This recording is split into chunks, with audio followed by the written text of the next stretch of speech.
Sir আজকের আমাদের fundamental placement printing আজকের সেক্টরের যে প্রোগ্রামটা অনুষ্ঠিত হয়েছে এটার সম্পর্কে আপনার আজকের মতামত, আজকের যে প্রোগ্রামটা আমরা অ্যারেঞ্জ করতে পেরেছি এটা সম্পর্কে যদি আপনার কিছু মতামত ব্যক্ত করতেন আমাদের সাথে। ধন্যবাদ।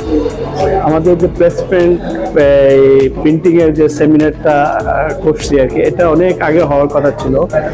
মাঝখানে বন্যা প্লাস দেশের যে একটা অস্থিরতা ছিল, এটার জন্য আমরা পিছিয়ে লাস্টে আমরা এটা করতে পারছি। আমাদের এখানে প্রায় 200 সামথিং স্টুডেন্ট রেজিস্ট্রেশন করছিল। করার পরে আমরা 2 দিন ব্যাপী একটা ট্রেনিং নিছি।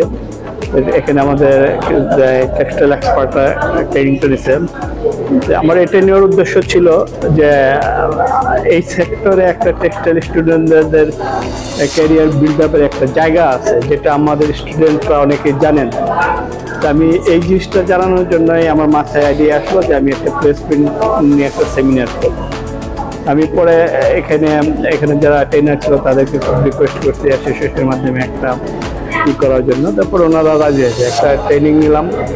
নেওয়ার পরে হঠাৎ মনে হলো যে আমরা তো ট্রেনিং নিচ্ছি, এখন এটা তো আমরা থিওরিক্যাল বা অনলাইনে নিচ্ছি। যদি ক্লাস অনলাইনে আমরা যা শিখাইছি এটা যদি আমরা প্র্যাকটিক্যাল দেখাইতে পারতাম তাহলে স্টুডেন্টরা আরো বেনিফিটেড হতো।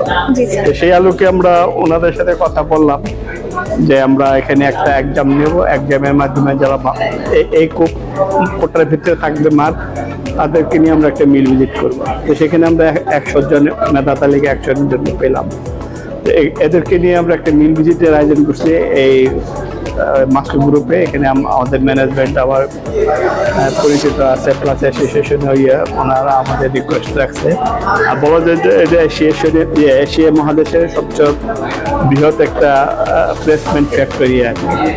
আমি খুবই আনন্দিত যে আমি এতজন স্টুডেন্টদেরকে নিয়ে একটা মিল ভিজিট করতে পারছি। আর আমি অনেকদিন যাবৎ বিভিন্ন ছাত্র সংগঠন বা বিভিন্ন ক্যাম্পাসের সাথে যুক্ত। আমার জানার মতে এই মিল ভিজিটটাই একটু ব্যতিক্রম। এই জন্য বলবো যে আমরা সাধারণত মিল ভিজিটে যাই ক্যাম্পাস ভিত্তিক, এক ক্যাম্পাস থেকে এক ফ্যাক্টরিতে যাচ্ছি এইভাবে। কিন্তু 17টা ক্যাম্পাসের ছেলে মেয়েকে একত্র করে একটা মিল ভিজিট এটা অ্যারেঞ্জ করতেও যে কঠিন, এবং এতজন স্টুডেন্টদেরকে এখন ফ্যাক্টরিতে অ্যালাউ করা কতটা কঠিন। তো এটা আমি মনে করি যে এটা একটা আমাদের অসাধ্যকে সাধ্য করা মতো আর কি। এই জন্য আমি অ্যাসোসিয়েশনে সবসময় চাই যে এখানকার স্টুডেন্টরা কিছু শিক্ষক কিছু জানুক আমাদের মাধ্যমে।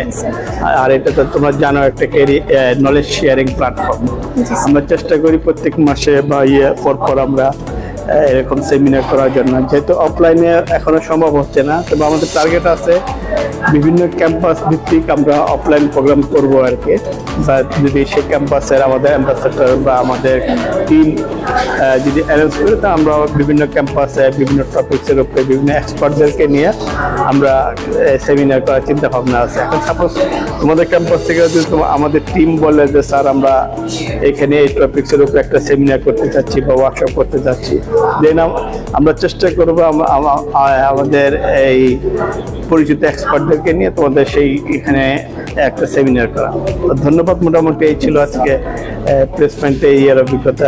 স্যার আপনাকে অসংখ্য ধন্যবাদ আমাদেরকে এত সুন্দর একটা মতবাদ আপনার ব্যক্ত করার জন্য।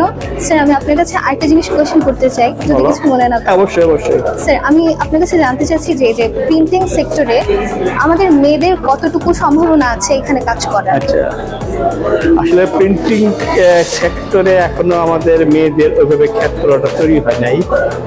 এটার কারণ কয়েকটা হতে পারে। 1 নাম্বার হলো আমাদের মেয়েরা জানে না, আর 2 নাম্বার হলো তুমি মেয়েদের এখানে ডিজাইনিং যে সেক্টরটা, এখানে মেয়েদের একটা ভালো অপরচুনিটি আছে।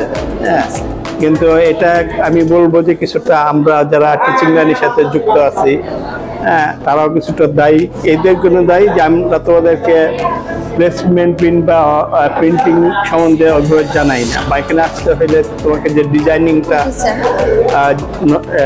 জানা দরকার সেই ডিজাইনিংটা আমরা তোমাদেরকে শেখাচ্ছি না। এখন আমরা জানি যে প্লেসমেন্ট বলো বা অলওভার বলো, এটা মূল কাজটা হলো ডিজাইনিং। এখানে দেখা যায় যে নন টেকনিক্যাল ছেলেদের জায়গাটা দখল করতেছে। ইদানিং অবশ্য ওই যে ফ্যাশন ডিপার্টমেন্টের ছেলে মেয়েরা কিছুটা আসতেছে এই সেক্টরে। তো মেয়েদের এখানে আমি মনে করি যদি তাদের ক্রিয়েটিভিটি আইডিয়া থাকে বা গ্রাফিক্স সফটওয়্যার প্রতি যদি ধারণা থাকে, তবে এই ক্ষেত্রে মেয়েরা নিজেদের ক্যারিয়ার তৈরি করতে পারে আর কি। জি স্যার, স্যার অসংখ্য ধন্যবাদ আপনার এত সুন্দর গাইডলাইন আমাদের মাঝে বলার জন্য। স্যার আমরা চেষ্টা করবো আপনার গাইডলাইনের মাধ্যমে এই প্রিন্টিং সেক্টরে আমরা মেয়েরা আরো এগিয়ে যেতে। আপনাকে অসংখ্য ধন্যবাদ। ধন্যবাদ।